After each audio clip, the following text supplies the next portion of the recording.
God, can I ask you a question? Sure, Promise you won't get mad. I promise. Why did you let so many things happen to me today? What do you mean? Well, I got up late and sick. Yes? Then my car wouldn't start on time. Okay. Got to lunch. The sandwich they fixed me was all wrong, so I had to wait on them to make another one. Then on my way home this afternoon, my phone rings. I go to pick it up to answer it. Doesn't work. All right. Then after all that, all I wanted to do was go home and just sit down and relax. I got out a new foot massager that I'd got. Sat down, put my feet in it to turn it on to relax, and it wouldn't work. I just don't understand why all this stuff happens to me. Why do you do this to me? Let me see. A death angel was at your bed this morning. I sent an angel to fight the battle of your life. I let you sleep through that.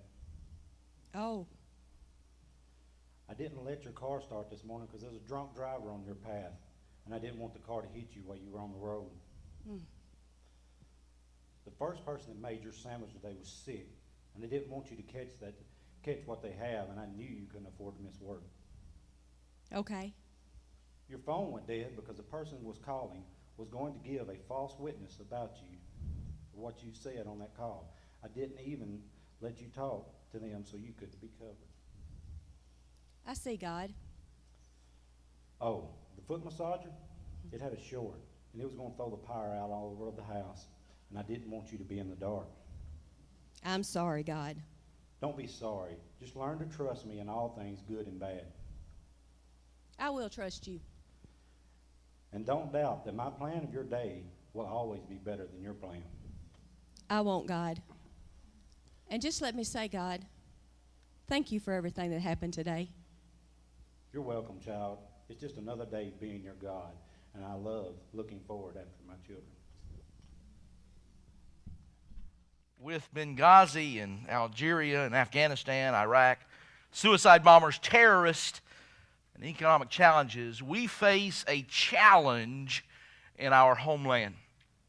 Last week, we began a series called Homeland Security.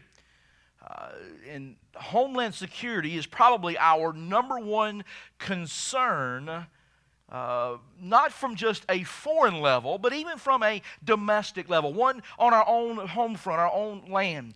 And so what we've decided is that the greatest way to secure the homeland is by securing the homes in the land. We've already established that the Ten Commandments are all about the homeland security. That is exactly what they were given for. Remember, these are not arbitrary rules. They're not handed down for us just to live by that law. They were given to us by God to His family. They were given to us by God to His nation, His chosen people, so that His family, God's family, could teach those rules to live by to His family. They're not just arbitrary. They're there to keep our future safe, to build our homes, to build our families, to make them safe and secure. These, again, were primarily given to us to protect the family. And, of course, you can't help but find this even more prevalent than in the second command in Scriptures that we will be looking at today. Now, it may surprise you to learn that the most repeated commandment in all of Scripture, not just in the Ten Commandments, in the entire Bible, is the one we'll be looking at today. So if you haven't already, open your Word to Exodus chapter 20. Exodus chapter 20, and we'll be looking at verses 1 through 6. The title of this message this morning is Image Isn't Everything. Image isn't everything. And if you look at that picture on the screen, you know immediately image isn't everything. Now, I know that the 2013 Miss America, Mallory Hagan, would not be excited to know That's the picture that if you Google her name or Google Miss America, that's the picture that shows up. That's not very becoming of an image. In fact, if she had a husband and he was married to her and took that picture and posted it on Facebook, they would probably need marriage counseling. But we don't want to do her any injustice. So let's show the next picture, guys. There you go. Our new 2013 Miss America. But image isn't everything. Image is not everything. And the first commandment, if you remember what we discussed, was what? Loving, I am the Lord your God, and you shall have no other gods before me. And then today's commandment, as we will be beginning to look, you shall not make idols, nor worship down to anything but me. The word idol or idolatry appears over 220 times throughout the Bible. It's probably the most denunciated sin of all of the Bible. God, in fact, if God had a list, this would be public enemy number one. If God had a most wanted list, the idolaters would be at the very top of this list. And the simple reason is that everybody worships some kind of God. Everybody believes in some kind of deity. It may be nature, it may be science, it may be the God of self, but everybody worships some God. And that is why the Bible preaches against idolatry, not against atheism. And here's something else that you may not know. The second commandment is the only commandment where God says to those that break it that He actually hates them. He actually hates them. If you worship false gods, if you worship anything other than God, or if you worship the right God in the wrong way, then you hate God according to this commandment. So let's pick up in verse 1 and just do a quick review. Verse 1 of chapter 20. And God spoke all these words, saying, I am the Lord your God, who brought you out of the land of Egypt, out of the house of bondage, and you shall have no other gods before me. You shall not make for yourselves a carved image, any likeness of anything that is in heaven above, that is in earth beneath, or that is in the water under the earth. You shall not bow down to them, nor serve them. For I, the Lord your God, am a jealous God, visiting the iniquity of the fathers upon the children to the third and fourth generations of those who hate me, but showing mercy to thousands, to those who love me and keep my commandments. I realize that there is one commandment that people in the 21st century think is totally out of date, totally irrelevant, absolutely not applicable to us today, and it's this commandment. I also realize that there are laws on the books today that are also very irrelevant. In fact, listen to some of these actual laws that are on law books in states today. In Massachusetts, it's illegal to wear stilts while working at a construction site. I love this one, being from Florida. In Detroit, it's illegal to tie an alligator to a fire hydrant. This one, moms and dads, you really got to love. In Maui County, Hawaii, children must be 12 years or older to play in the busy traffic. In Kern County, California, it is illegal for anyone to play bingo while drunk. And then our brothers in Texas, where everything is bigger and better, windshield wipers are required on every vehicle, regardless whether you have a windshield or not. Bigger and better. Laws on books that don't make sense. But let me assure you that God's law, again, is not arbitrary. It is not something for us to laugh at or to overlook. It is not temporary. They are universal and they are permanent. They are for all people at all times. In fact, 1,800 years after these were written, the Apostle John wrote in his epistle letters in 1 John 5:21, "Little children, keep yourselves from idols." Keep yourselves from idols. The first and the second commandment sound so similar. They're so similar in their context, but they are extremely different. While the first commandment tells us not to worship the wrong God, the second commandment tells us not to worship the right God in the wrong way. While the first commandment tells us that who we are to worship, the second commandment tells us how we are to worship. Are you confused yet? Today, I hope and I pray that we're going to see this commandment in a whole new light. We're going to see that there is both a potential curse here to the home, as well as a potential blessing to the home. In fact, I would venture to say that the single greatest issue for security in our homes today is found in these two questions.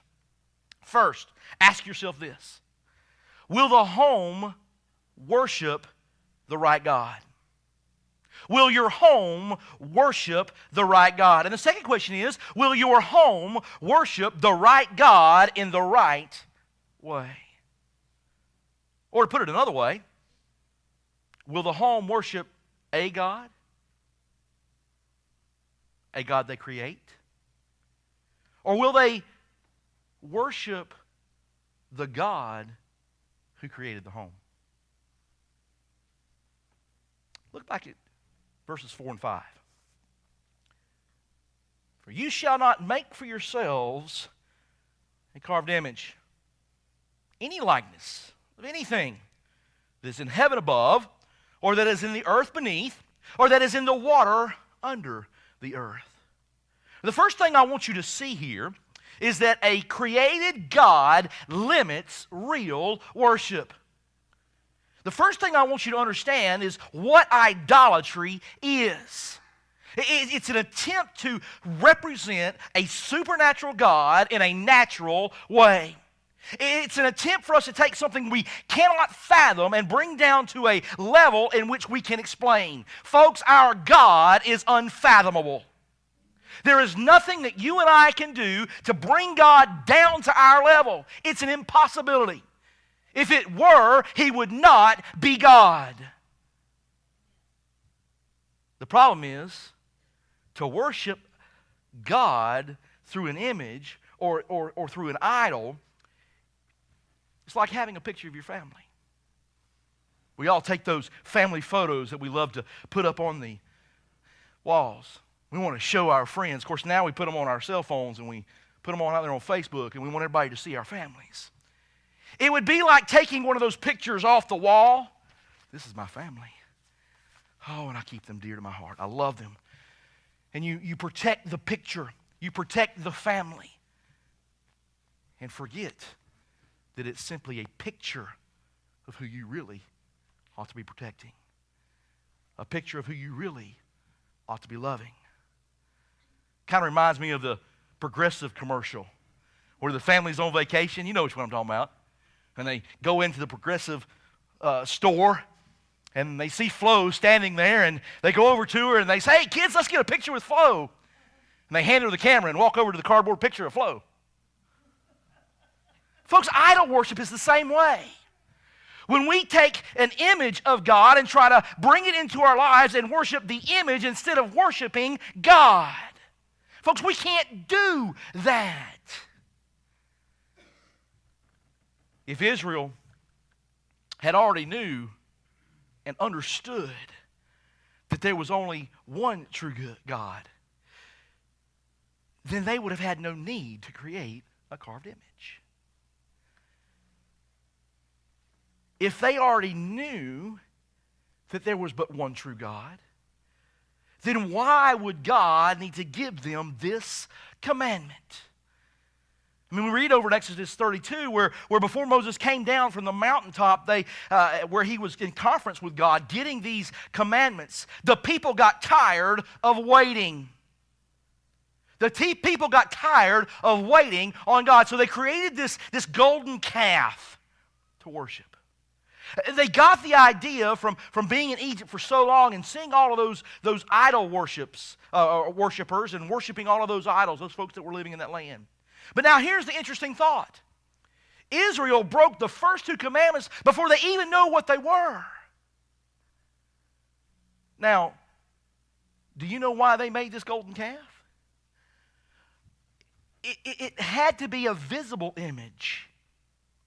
It had to be something that they could touch, something they could see. Folks, it takes less faith to worship an image or a thing, a little God that you can see than the big God you can't see. You see, it takes no faith. It takes no trust. If I worship that chair, I know it's there. I don't have to worry about it going nowhere. I can see it, I can touch it, I can move it, I can make it do what I want it to do. But God, folks, we can't do that with our God. You see, He is an infinite God. He is a supreme God. He is the God, and you cannot bring Him down and make Him do something you want Him to do. You cannot put Him in a box. If you can, He's not God. So folks, throw your boxes away. Allow God to be who He is. The real problem is that with idols, it causes 2 problems. Idols limit our faith in God, and they limit the God of our faith. Folks, if you have to have a visible God, you'll never have the full blessings of God poured out upon your life. That is why God is so thorough in what He says there at verse 4. He said, don't just make any carved image. Don't make any image of anything. Anything above the heavens, anything in the earth or below the earth. Now, I think that pretty much covers it all. Nothing in the sky, nothing on the ground, nothing in the sea is ever to be worshipped. Now, if we're to think about it very much today, we can honestly say, well, that really isn't a problem for us. It's really not a problem for us. However, I believe that idolatry is probably the biggest problem in the world today. Because today's idols are the ones that we worship are not idols that we create from the air or the sea or even the earth. They're not something that we make with our own hands, but they're the ones that we make within our own hearts. Listen to the words of Ezekiel. In Ezekiel 14, verses 6 and 7, he says, therefore, say to the house of Israel, thus says the Lord God, repent, turn away from your idols, and turn your faces away from all your abominations. For anyone of the house of Israel or of the strangers who dwell in Israel, who separate himself from me, God, and sets up his idols in his heart and puts before him what causes him to stumble into iniquity. Folks, it's not the things that we create by hands that cause us to stumble. It's the things we create with our hearts. When we put the things in our hearts first in our lives above God, we are committing idolatry. So you see, there's the problem. So many of us today worship a God that they want to be God to be rather than the God of their bellies, than who God really is. The problem is that we elevate idols to be what we want God to be, to fit the climate of our lives. For example, you've heard people say, and people worship this God. They call him the man upstairs. There's the man upstairs God. The God who lives one floor above us. He's a man just like us, and again, he just lives just one floor above us. It's not really a big deal. The man upstairs. Then there's the genie God that we worship. We all know that God. This is the God that owes us anything we want.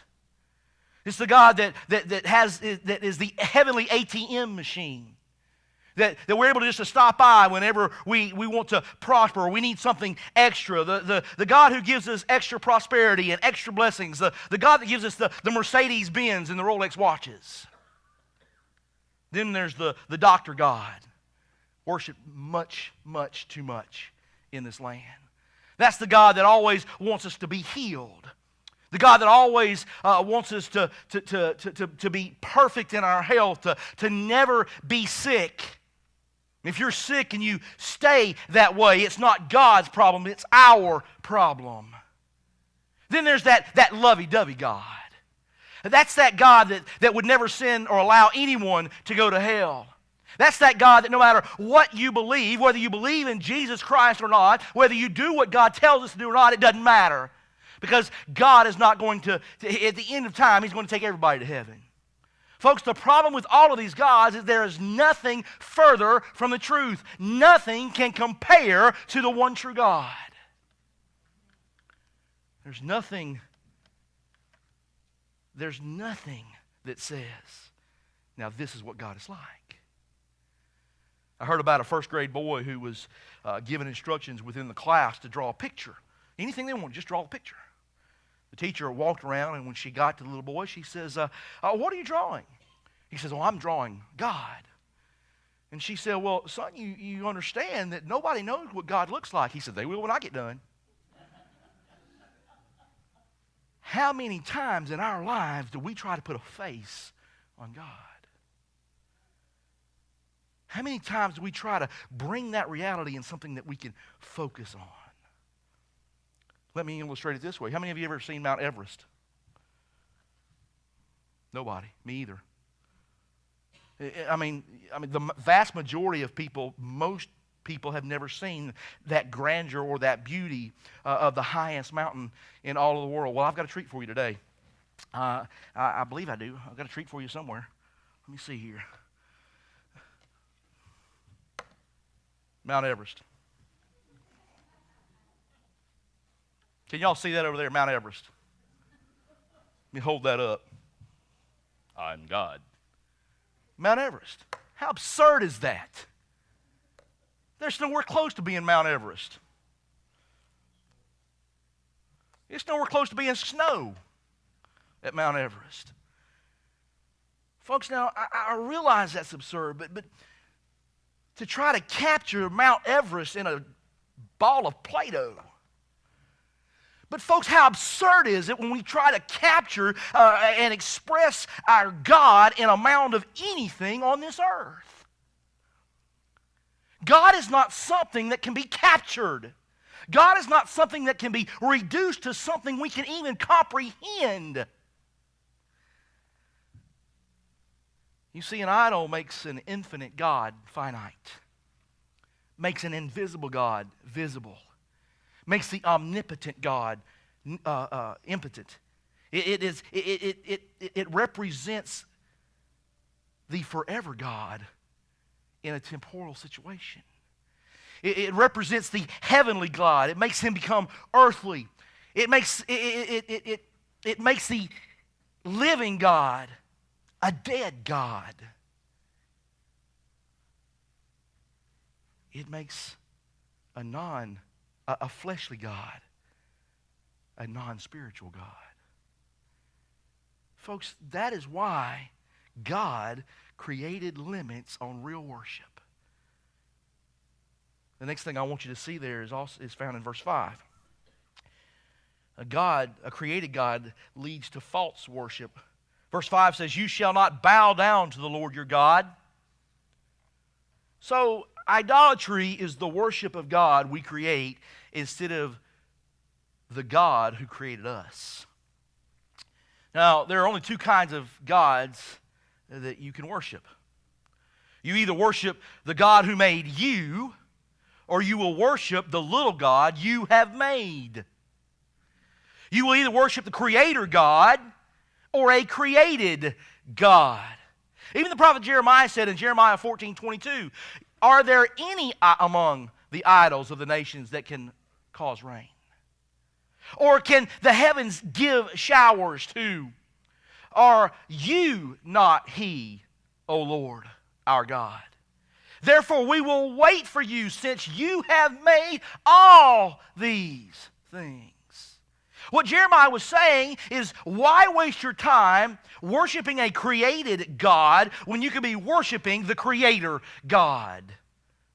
Let me ask you a point-blank question this morning. What's your idol? If you're not sure whether or not you have one, answer these two questions. First of all, what do you love most? What do you love most in your life? I heard about a wife who had just had about all she could take of the football season. For weeks and weeks and weeks and weeks, her husband had been glued to the television. And every Saturday and every Sunday, completely ignoring his wife. One weekend, she just had enough. She's fed up. So she stormed in front of the TV, and she stood there blocking his view and him trying to see around her. And she says, all right, I've had enough. I want to know right now, which do you love more, me or football? Well, after a long period of silence, the husband finally looked at his wife and said, well, honey, I love you more than hockey. What do you love the most? Some people love food more than anything else. Philippians 3:19 says, whose end is destruction, whose God is their belly, and whose glory is their shame, who set their mind on earthly things. Some people love fun more than anything else. Timothy writes about that in his epistle in 3 verse 4. In his second epistle, he says, traitors, headstrong, haughty, lovers of pleasure rather than lovers of God. Some people love finances more than they love anything else. Job 31:24 says, if I have made gold my hope, or said the fine gold, then you are my confidence. Some people park their idols in their garages. Some people dock their idols at marinas. Some people put their idols in safety deposit boxes. Some people worship fitness. Their God is, or their bod is their God. You know? Now, they may not go to church, but they don't miss a day at the gym. They pop their vitamins, they pump their iron, they have their plastic surgery. Now, folks, there's nothing wrong with being healthy. There's nothing wrong with being fit unless it becomes your idol. The second question you have to ask yourself, if you want to determine whether or not you're an idolater, is what do you put your trust in most? What do you put your trust in most? Where do you place your security? Is it in your job? Is it in your pension? Is it in your 401k? Is it in your medicine? Is it in the government? Is it in science? Is it in your bank account? Is it in your own abilities? Folks, those aren't the only idols. Those are the big ones. Those are the ones we can pull off the top of our head. But here's an idol that hits really close to home. And listen up. Some people worship their families. Ouch. I've heard it said so many times, I put my family first. Well, folks, you'd better not. Because if you put your family before God, you're an idolater. Listen to what Matthew says, where Jesus is speaking. Matthew writes in chapter 10, verse 37, Jesus speaking says, he who loves father or mother more than me is not worthy of me. Mamas and daddies, listen to this. And he who loves sons and daughters more than me is not worthy of me. Ouch. You had best not put your families, you had best not put your wife or your husband, your sons or your daughters, your grandchildren above God. God don't like it. That's idolatry. And you say, well, I'm not an idol worshiper. Well, I can show you whether you are or not. Let me look at your calendar. Let me look at your checkbook. I'll tell you who you worship. Friends, a created God leads to false worship. A created God leads to false worship. Look at verse 5. He continues on in saying there, for I, the Lord your God, am a jealous God. I'm a jealous God. Now, I think that's amazing in itself, because the Creator God also liberates true worship. He says, I am a jealous God. Now, the reason I think that it is amazing is because a supreme holy being admits to being jealous. In fact, if you translate the word out literally, it literally means to burn with jealousy. Now let me clarify something. This is not an emotional tirade. It's not an emotional instability. It's not saying that God's emotionally unstable. It's also not righteous indignation. It is pure holiness because our God is holy and pure. Nothing provokes the jealousy of God, and might I add, the anger of God, like idolatry.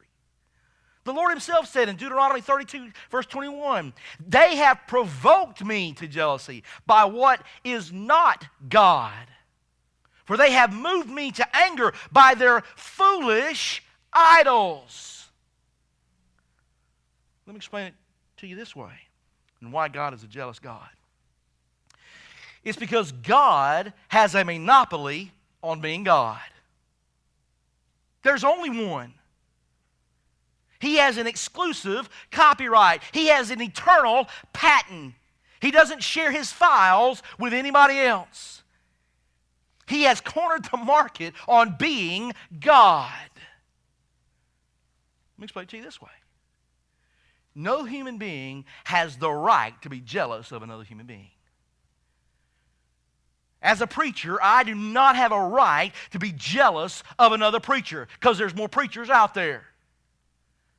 As an athlete does not have the right to be jealous of another athlete because there are other athletes out there. Musicians do not have the monopoly on being jealous over other musicians because there are other musicians out there. But folks, there is only one God, one living, one true. By faith we understand God, and He is the only one, and He has a right to be jealous. Listen, it's not that God is jealous of himself either. God is jealous of his children. Because just like God the Father is jealous, or our Father is jealous of us, He wants a relationship with us. And so anything that stands in that way, God is upset with. God is jealous over. Just as Daddy wants the best for me, just as Mama wants the best for me, our God wants what's best for you. He's jealous in that respect. And that is why this is the second command. This command also comes with a curse. The latter part of verse 5 there says, visiting the iniquity of the fathers upon the children to the third and fourth generations of those who hate me. Now that's difficult to swallow. But notice something carefully here that is often overlooked. Notice how the threat ends. God says He will punish to the third and fourth generations of those who hate me. Now, as I thought about that some more, I kept asking myself, well, why only that far? And then something hit me. The reason why children get punished is because they continue to worship the God of their fathers and the God of their fathers. You see, there has been idolatry worship since the beginning of time. And God says it would end with the third and fourth generations. The problem is that man has not stopped worshiping idols. The reason why children get punished is because they continue to worship the God of their fathers and of their forefathers. That is why I can tell you with 100% confidence, parents, the most important thing that you can ever do for your homes, for your families, for your children is to make sure that they learn who the right God is and how to worship Him in the right way. There is nothing more destructive to our homes. There is no greater reason for our country being in the position that it is in is because we have failed to teach our children and our grandchildren what true worship and who the true God is all about. Folks, it's our fault. It's not our neighbor's fault. It's not our family's fault. It's our fault. And it's time we take the blame. And it's time we correct the problem. This is also something very interesting here as we close with this section. Because God never ends with just a curse. You see, no matter where God is at, no matter what God has done, He always leaves an escape clause. Look at verse 6. But showing mercy to the thousands of those who love me and keep my commandments. The one thing that I want you to notice more than anything else is this. Friends, the promise of the blessings and the mercies of God is more powerful than the curse. While the curse lasts to the third and fourth generations, the blessings last forever. The blessings last forever. You see, this is where our homeland security rises and falls. Listen to what God said in Deuteronomy chapter 4. He says, take careful heed to yourselves, for you saw no form when the Lord spoke to you at Horeb, out of the midst of the fire, lest you act corruptly and make for yourselves a carved image in the form of any figure, the likeness of male or female. The Holman Christian Bible translates it this way. Be extremely careful for your own good, not to act corruptly and make an idol for yourself in the shape of any figure. Folks, there is nothing as liberating and nothing as freeing as worshiping the right God in the right way. You no longer have to worry about the approval of other people. You no longer have to worry about the approval from God. When you simply bow your heart, place Him first, and worship the one living God. Can I get a witness?